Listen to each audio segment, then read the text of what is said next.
Hey everyone, welcome back to our channel. Today I'm going to show you how to copy in any folder or any text into your Windows in a very simple way.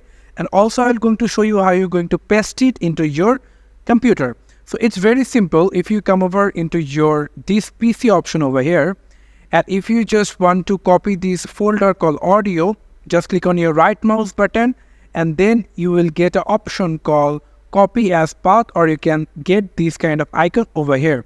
So if you click on this icon over here, it's copied, and if you now want to paste it over here, simply click on your right mouse button and going to paste it over here like this.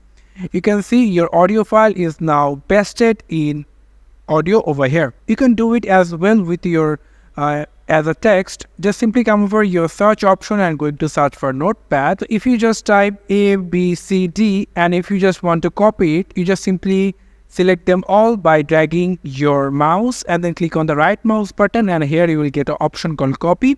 So if you copy it over here and if you just enter 2 times, and if you want to paste it over here like this, then you just need to click on your right mouse button and click paste. And you can see you copy it from here and you paste it from here as well. So this is how you can copy into your computers and paste as well. Thank you so much for watching this video. I hope to see you in other videos. Till then, goodbye.